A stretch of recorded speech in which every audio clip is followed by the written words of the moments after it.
yang memelihara, menjaga ya kemurnian, keotentikan daripada Al-Quran itu. Jadi diambil alih oleh Allah pemeliharaan Al-Quran itu supaya tidak lagi dirusak oleh umat yang datang kemudian. Makanya sampai hari kiamat Al-Quran itu tetap otentik.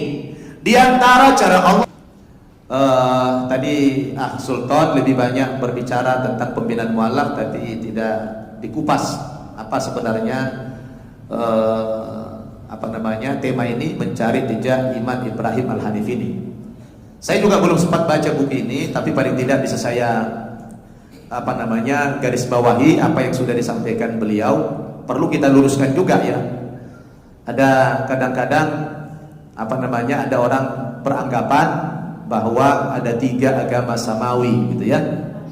Ada 3 agama samawi yang 3-tiganya bersumber dari Ibrahim sebagai Abul Anbiya, bapaknya para nabi.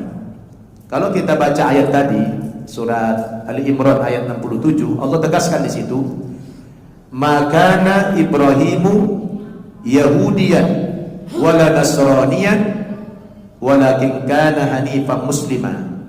Ibrahim itu sekali-kali bukanlah penganut agama Yahudi dan tidak pula agama Nasrani, tapi Ibrahim itu penganut agama Islam, wa makana minal musyrikin, dan Ibrahim itu tidak pernah musyrik kepada Allah Subhanahu wa ta'ala. Kalau kita belajar di perguruan tinggi, ada namanya jurusan perbandingan agama. Dimanapun itu kampus di Indonesia ini selalu dikatakan dalam jurusan perbandingan agama itu bahwa agama samawi itu ada 3. Saya tidak sependapat itu. Saya akan bantah kalau ada yang mengatakan ada 3 agama samawi. Agama samawi cuma 1. Samawi itu artinya langit. Berarti sumber-sumber agama itu dari langit, wahyu. Nah, kalau kita sepakat dengan kata samawi ya, bahwa agama samawi itu cuma 1, hanya Islam. Adapun Yahudi, Nasrani itu adalah agama sempalan, agama yang dibuat oleh manusia, tidak ada unsur wahyunya itu. Walaupun jadi yang betul begini, agama samawi itu 1, tetapi kitab samawi ada 4. Nah, begitu membahasakannya. Saya ulangi, membahasakannya begitu ya. Kitab samawi ada berapa? Ada 1. Agama samawi ada berapa? Ada 1. Apa itu? Islam. Tetapi kitab samawi ada 4. Apa saja? Taurat, Zabur, Injil, Al-Quran. 3 kitab suci yang terdahulu mengalami distorsi, mengalami perubahan ya, ditambah istilah Quran itu tahrif, mengalami perubahan ya. Jadi yang abadi cuma 1. Kenapa 3 kitab suci dulu mengalami perubahan? Karena pemeliharaan kitab suci yang terdahulu itu diserahkan oleh Allah kepada nabi-nabi yang bersangkutan. Ketika nabi itu meninggal dunia, berpindah kepada umatnya, oleh umatnya diotak-atik, ditambah, dikurangi, sehingga mengalami perubahan itu sampai kepada Injil. Maka ketika Quran turun kepada Nabi kita Muhammad sallallahu alaihi wasallam, penjagaan, pemeliharaan Al-Quran itu tidak Allah serahkan kepada Nabi Muhammad dan tidak pula kepada umatnya, karena berangkat dari pengalaman yang terdahulu, dikhawatirkan ini dirusak lagi, maka tidak ada lagi orang yang menyembah Tuhan nanti di muka bumi ini. Maka ketika Quran Allah turunkan, pemeliharaan Al-Quran itu di take over sama Allah. Allah tegaskan dalam surat Al-Hijr ayat 9, "Inna nahnu nazzalna dzikra wa inna lahu lahafidun." Sesungguhnya kamilah yang menurunkan Al-Quran dan kami pula yang memelihara, menjaga ya kemurnian, keotentikan daripada Al-Quran itu. Jadi diambil alih oleh Allah pemeliharaan Al-Quran itu supaya tidak lagi dirusak oleh umat yang datang kemudian. Makanya sampai hari kiamat Al-Quran itu tetap otentik. Di antara cara Allah menjaga Al-Quran dari kemurniannya bagaimana? Allah mudahkan Al-Quran dihafal. Wa laqad yassarnal Qur'ana lidzikri fahal min mudzakir, kata Allah. Sungguh telah dimudahkan Al-Quran dipelajari, dipahami, dihafal. Itu Al-Quran sangat mudah sekali, kata Allah Subhanahu wa ta'ala. Jadi alhamdulillah, Al-Quran lah satu-satunya kitab suci yang otentik. 3 kitab samawi yang terdahulu sudah mengalami perubahan, yang 3-tiganya dalam satu bundel yang namanya Alkitab. Makanya Alkitab itu ada 3 kitab suci besar di situ. Di situ ada Taurat, di situ ada Mazmur Daud, di situ ada Injil. Maka ketika Quran datang mengoreksi semua kitab suci yang menyimpang ini. Mula-mula kata Allah apa?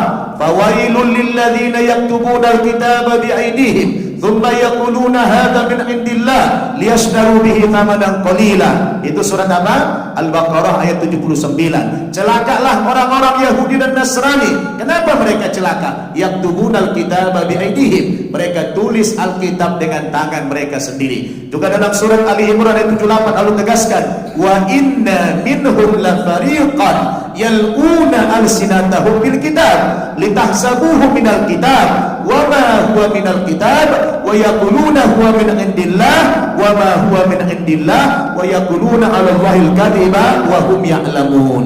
Di antara orang-orang Yahudi dan Nasrani itu, kata Allah, ada di antara mereka ketika membaca Alkitab, membaca Injil itu, mereka hiasi mulutnya kayak qari. Kayak qari di lagu-lagukannya itu Injil.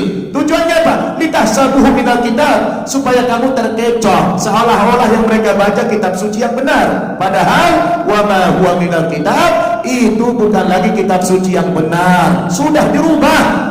Wa yaquluna huwa min indillah, mereka mengatakan ini Alkitab kami dari Allah. Tidak, dibantah Allah. Wa ma huwa min indillah, Alkitab itu bukan dari Allah. Wa yaquluna 'ala Allahil kadhiba wa hum ya'lamun, mereka berkata dusta kepada Allah padahal mereka tahu kalau Injil itu mereka tulis sendiri dengan tangan mereka sendiri. Makanya setiap cetak ulang itu LAI, Lembaga Alkitab Indonesia, ada saja yang direvisi ayatnya, banyak sekali yang dirubah-rubah. Itulah buktinya bahwa Alkitab itu karangan manusia. Belum lagi kalau kita lihat dari kontennya, banyak yang porno-porno, banyaknya yang kontradiksi, banyak yang macam-macam. Itu membuktikan memang itu kitab suci sudah mengalami perubahan yang sangat fatal. Tinggal Al-Quran lah yang otentik. Makanya kita luruskan. Di dalam perbandingan agama dipelajari, katanya ada 3 agama samawi, itu salah besar. Agama samawi cuma satu dari zaman dulu Allah turunkan, inna dina indallahil Islam. Kemudian kata Quran tadi, maka Ibrahim Yahudian wa Nasraniyan. Ibrahim bukan penganut agama Yahudi, bukan penganut agama Nasrani. Dan jangan sekali-kali disandarkan kepada Ibrahim itu dia seorang Muslim. Ibrahim tidak pernah mewariskan yang namanya Yahudi. Itu karangan orang Yahudi dan orang Nasrani. Saya harus balap nih speednya ini ya, karena saya hanya sebentar saja.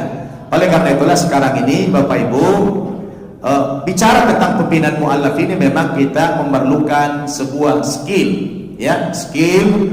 Karena kalau saya pribadi dulu, cara metode saya membina mu'allaf ini, karena saya tanya dulu, Anda muslim ini sudah berapa persen keyakinanmu terhadap Islam? Rata-rata belum 100%. Maka teknik yang pertama kali kita lakukan apa selama ini? Kita gugurkan dulu semua sisa-sisa kepercayaan dia terhadap agama sebelumnya. Dengan pendekatan apa? Dengan pendekatan perbandingan agama. Sehingga begitu dia gugur, jadilah muslim yang kafah. Alhamdulillah saudara-saudara. Sehingga karena dua kafah, Ustadz Rafiq dulu ketika mengajari santri kita, jarang yang 1 bulan Ustadz ya. Jarang 1 bulan, berapa minggu Ustadz? Paling 2 minggu, 3 minggu sudah bisa baca Quran. Berapa banyak dulu santri-santri awal Ustadz Rafiq yang ngajar baca Quran sama Ustadz Hidam, itu tidak sampai 1 bulan santri kita sudah lancar baca Quran. Bahkan kita ultimatum Ustadz Rafiq ya, yang tidak bisa baca Quran sebulan kita keluarkan dari An-Naba. Apa yang membuat mereka terhalang sulit membaca Quran mudah adalah kalau tidak 100% muslimnya, tidak kafah muslimnya. Maka tugas kita gugurkan dulu sisa-sisa kepercayaan yang lama itu sampai keluar semuanya.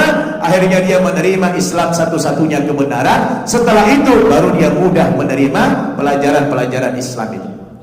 Nah, yang luar biasa saudara, santri-santri kita ketika sudah pada pulang, itu mereka nggak dakwah, nggak ceramah. Tahu-tahu saja dengan jilbab yang panjang-panjang gini kemarin, jilbab panjang begini.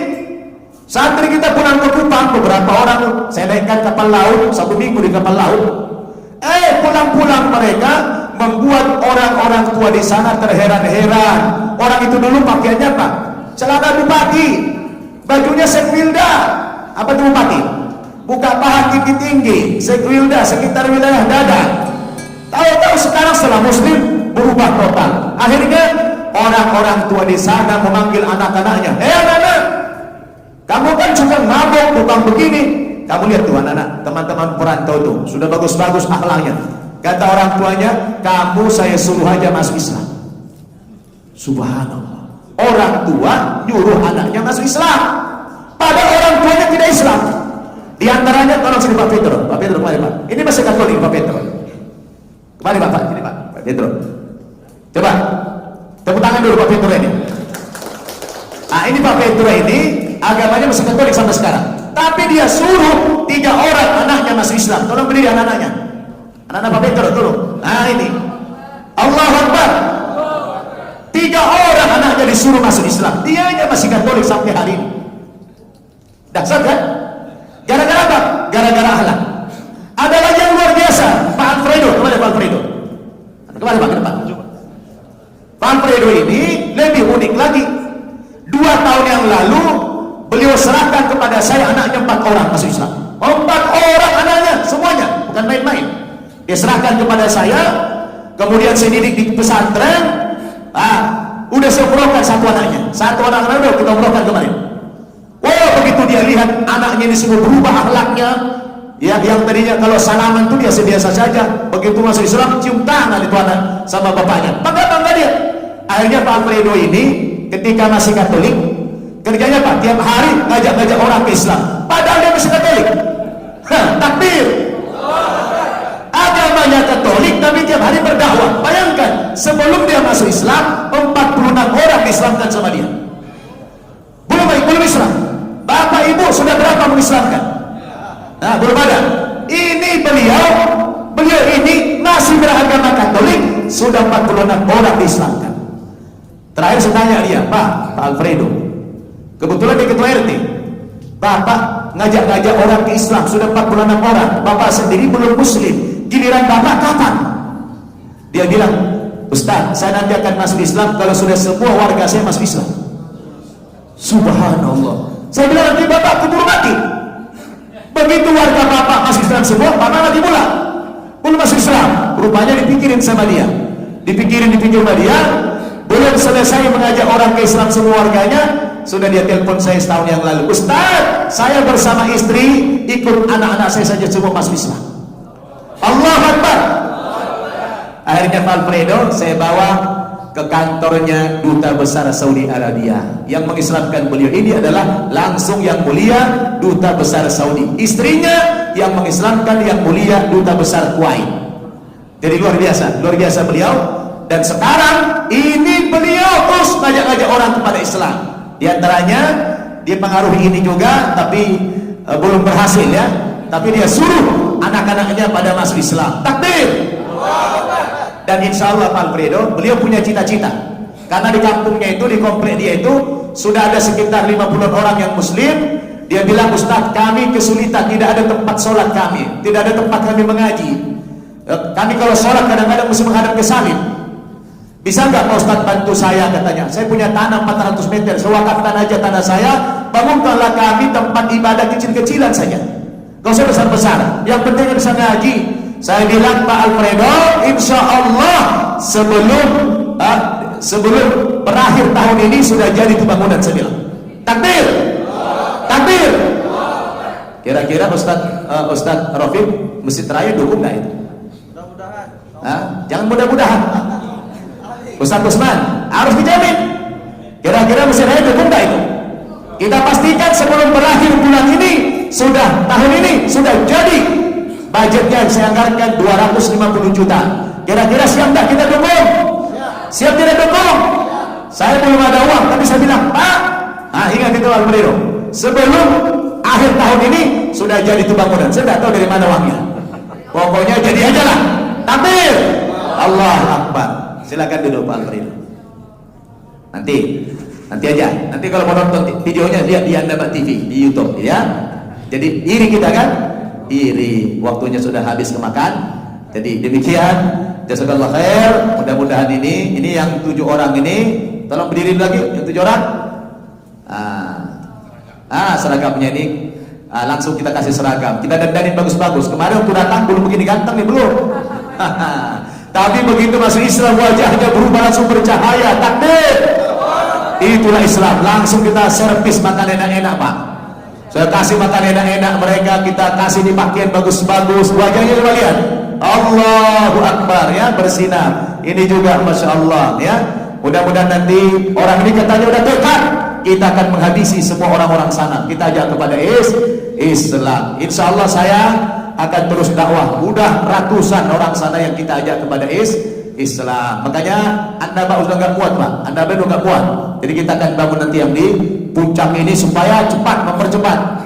Saya bilang sama kawan-kawan Ustaz, bagi-bagi tugas kita. Kalian dakwah kepada orang Islam, saya dakwahnya kepada orang Kristen aja dah, ya kan?